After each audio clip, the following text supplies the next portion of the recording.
평형 회로에서의 결선 변화. 자, 봐봐요. 우리가 삼상 교류 전류를 결선하는 방법에는 Y 결선도 있었고 델타 결선도 있었어요. 그쵸? 그러면 우리가 이게 저항, 이게 리액턴스, 저항, 유도 리액턴스, 저항, 유도 리액턴스. 그래서 얘를 합해서 우리가 임피던스다, 임피던스다, 임피던스다 이렇게 부를 거예요. 이렇게 각 상의 임피던스가 있어요. 여기도 마찬가지죠. 각 상의 임피던스가 있어요. 자, 근데 우리가 Y 결선을 델타 결선으로, 델타 결선을 Y 결선으로 이제 임피던스 변환한다고 했을 때 여기 안에 있는 임피던스 값이 어떻게 바뀔 것이냐에 대해서 얘기를 하려고 그래요. 자, 여기서 조건은요. 저 임피던스의 값이 모두 다 같아야 돼요.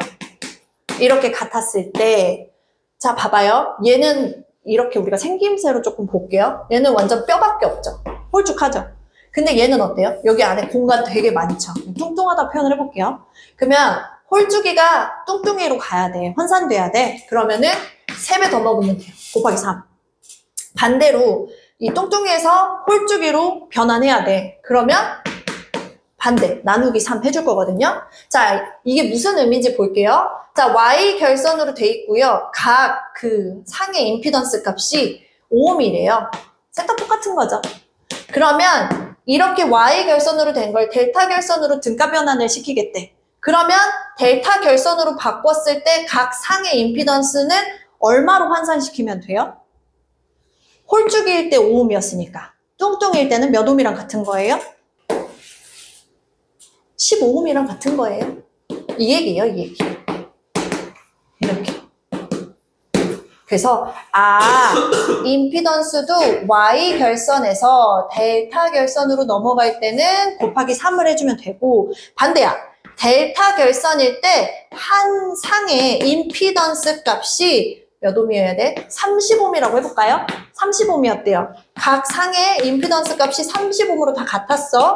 얘를 Y 결선으로 등가 변환시킨대. 그러면은 이때 임피던스는 몇 ohm으로 환산돼야 돼요? 그렇죠. 이거예요. 쉽죠? 먹어야 돼요. 자, 이렇게 변환할 수 있다. 이렇게 보시면 돼요.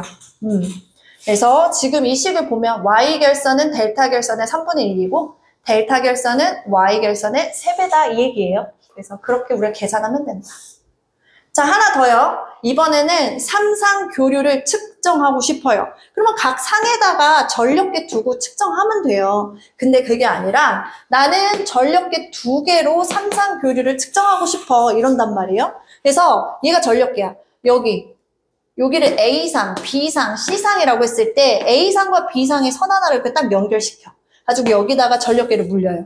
마찬가지로 B상하고 C상도 연결시켜. 여기다 전력계 하나 물려. 그러면 각각의 전력계에서 측정돼서 나오는 값이 있겠죠. 얘가 300이고 얘도 300이 나왔다고 해봐요. 자, 그러면 여기서 자, 삼상 교류 전력 그 유효 전력 값은 얼마예요? 이렇게 물어볼 수 있잖아요. 그러면 유효 전력이 얼마냐? 바로 이렇게 계산하시면 됩니다. 그냥 더하시면 돼요. 그러니까 얼마야? 600.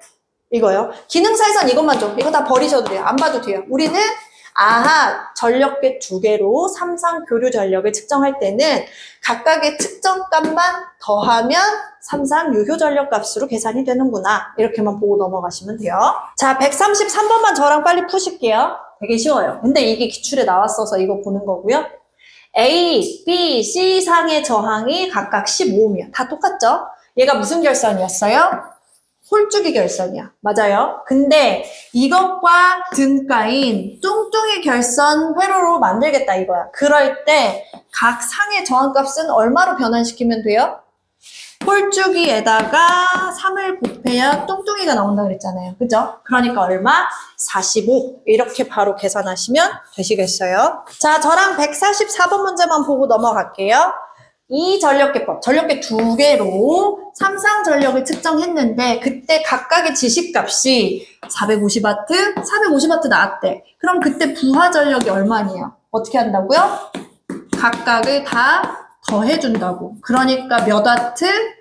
900W. 완전 쉬운 문제죠. 이런 문제들 나와요. 자, 우리는 지금부터 B사인파야. 이 B자는 아닐 B자예요. 그러니까 뭐가 아니란 뜻이야? 사인파가 아니야. 사인 파형 어떻게 생겼어요? 이렇게 생겼잖아요. 그러니까 저렇게 생기지 않았다는 거예요.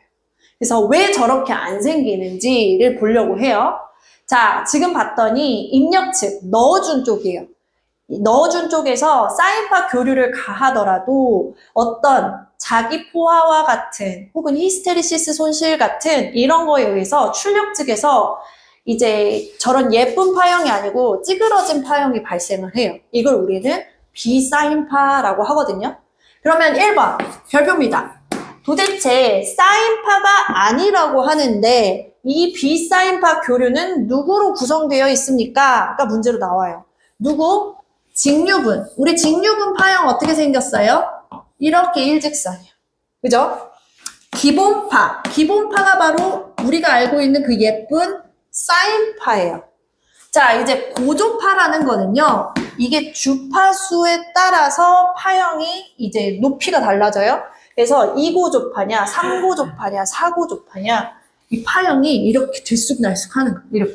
그래서 이런 고조파라는 녀석들이 다 섞여 있는 걸 비사인파 교류라고 합니다. 그럼 시험 문제에서 어떻게 나오냐면 다음 중 비사인파 교류의 구성 성분이 아닌 것은 무엇입니까? 나와. 1번 직류분, 2번 기본파, 3번 삼각파, 4번 고조파. 정답은 삼각파 이런 거 먹어야죠. 그렇죠? 그래서 이런 문제 내고요. 옆에 처음 보는 거죠. 저도 이거 아니면 잘 모르겠어요. 이게 뭔지.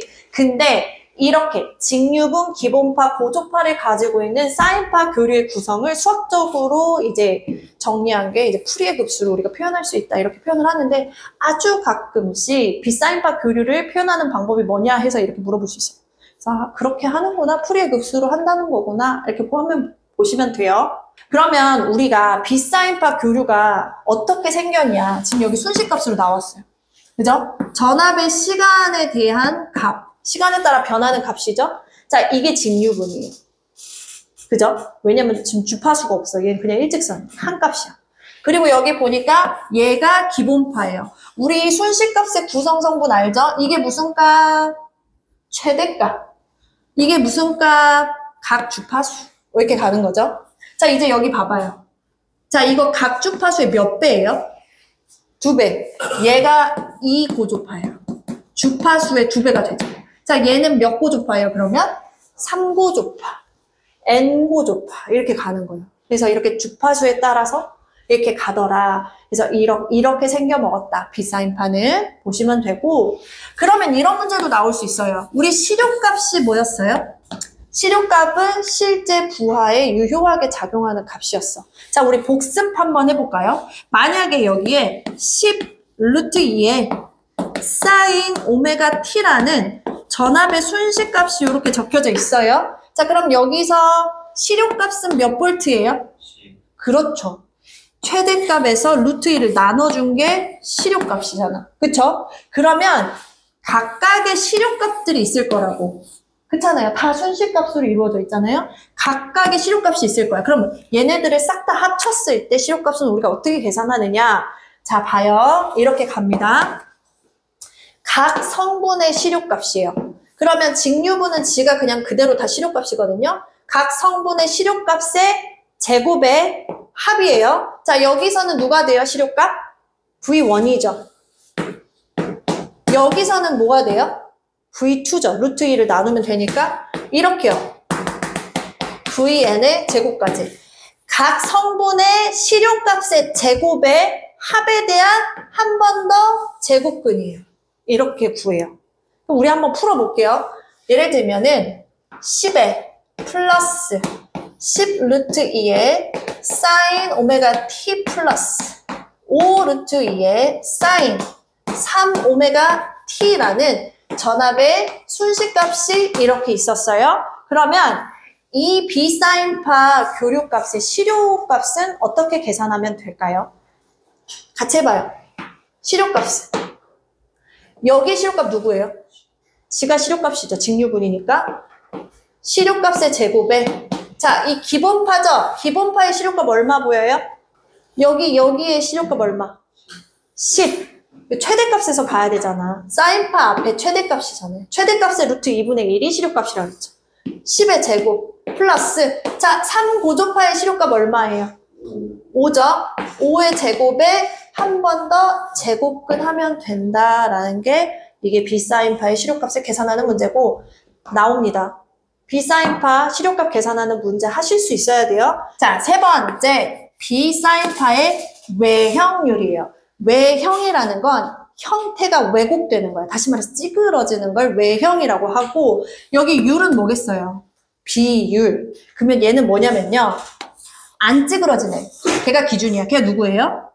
사인파죠? 예쁜 사인파. 찌그러짐이 없는 사인파랑 비교를 하는 거야. 근데 여기서 찌그러짐을 발생시키는 원인이 누구예요? 얘거든요. 고조파요. 그래서 사인파 실효값 기준으로 이걸 우리가 기본파라고 하죠.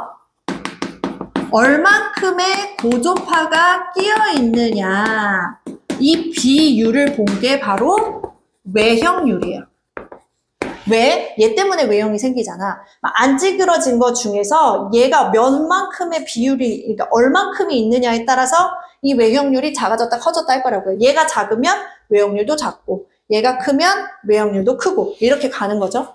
그래서 B사인파의 외형률이란 기본파의 실효값을 기준으로 했을 때 고조파의 실효값의 그 비율이 어떻게 되는지를 본 게 바로 외형률이다. 이렇게 보고 넘어가시면 되세요. 전력에 대해서 나와요. 이거는 그냥 딱 한마디만 하고 넘어가면 돼요. 지금 뭔가 되게 어려워 보일 수 있는데 이것만 보면 돼요. 자, 이거 보세요. 이 V와 이 I는 성분이 뭐예요? 직류분이에요. 그죠? 얘는 기본파야. 얘는 이고조파야. 이런 식으로. 중요한 건 같은 성분이라는 게 중요한 거예요. 성분이 같은 애들끼리만 계산할 수가 있어. 예를 들면 이고조파는 이고조파끼리만 계산할 수 있고 직류분은 직류분끼리만 계산할 수 있습니다. 그냥 이것만 머릿속에 넣고 다른 거 다 버리고 넘어갈 거예요. 나오는 게 없어요. 그래서 아 그렇구나 이렇게 보고 넘어가시면 돼요. 자 이번에는 얘 봐봐요. 전압이 직류분이죠. 교류 전압이 아니야. 그래 놓고서는 여기에 코일 달았어요. 그리고 저항체 달았어요. 이렇게 간다고요. 그리고 여기다 스위치를 달았어. 여기 딱 연결을 해놔요. 그래 놓고 스위치를 딱 눌러. 그러면 이제 전류가 들어가기 시작하죠. 전류가 들어가는데 우리가 뭐라고 배웠었냐면 이 전류는 항상 일정한 값이 가기 때문에 인덕턴스가 생긴다 그랬어? 안 생긴다 그랬어? 안 생긴다 그랬어. 왜냐면 여기에 전류의 변화량이 있어야 기전력이 발생하는데 전류의 변화량이 없으니까 얘는 그냥 이거랑 같아. 이렇게 생각을 하신단 말이에요.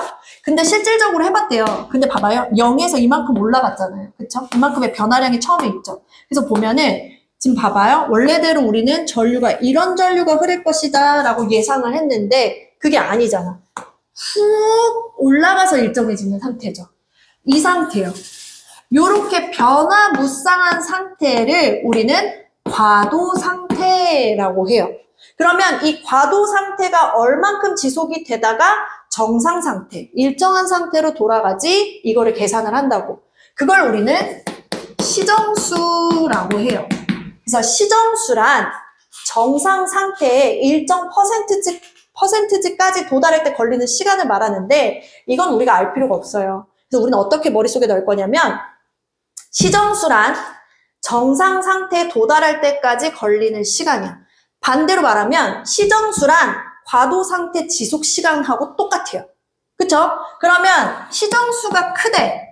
그럼 과도 상태가 길다는 말이에요? 짧다는 말이에요? 길다는 얘기야. 시정수가 크다는 건 과도 상태 지속 기간이 길다는 뜻이에요. 이렇게요. 그래서 그걸 계산하려고 하는 거고 그래서 지금 얘는 누구하고 누구의 직렬이에요? R과 코일이죠. R과 L의 직렬 회로에서 그때 시정수는 우리가 타우어로 쓸 겁니다. 그리고 시정수라는 건 시간을 말해요. 그래서 단위는 세크예요. 항상 누구 기준? 저항 기준의 인덕턴스 값 세크예요. 이렇게 계산할 수 있대요. 근데 계산 문제 요새 안 나와요. 요새는 뭘 물어보냐면 자, 다음 중 시정수가 크다의 의미로 알맞은 것을 고르시오. 이런 문제가 나온다고. 시정수가 크다는 말이 무슨 의미라고요? 과도 상태의 지속 시간이 길다는 뜻이라고. 무슨 말인지 알겠죠? 그래서 이것만 좀 알아가시면 돼요. 자, RL 직렬 회로만 있냐? 아니요. RC 직렬 회로도 있습니다. 얘도 보면은요. 플러스 마이너스 극성이 정해져 있거든요. 얘를 눌러. 그럼 전류가 흐를 거라고. 처음에는 전류가 굉장히 잘 흐릅니다. 그러다가 여기에 뭐가 축적이 돼요? 전하가 이렇게 축적이 될 거잖아요. 그럼 여기에 축적이 꽉 찼어. 꽉 차면 더 이상 전류가 못 흘러요. 그러니까 봐봐요. 처음에는 전류가 계속 크게 흐르다가 갈수록 점점 전류가 적게 흐르죠. 그리고 결국에는 0에 수렴할 거예요. 이렇게. 그래서 이런 변화무쌍한 구간을 우리는 과도 상태라고 하고, 여기서 시정수란 과도 상태, 정상 상태가 될 때까지 걸리는 시간, 다시 말해서 과도 상태 지속 시간, 이렇게 생각하시면 된다라는 거죠.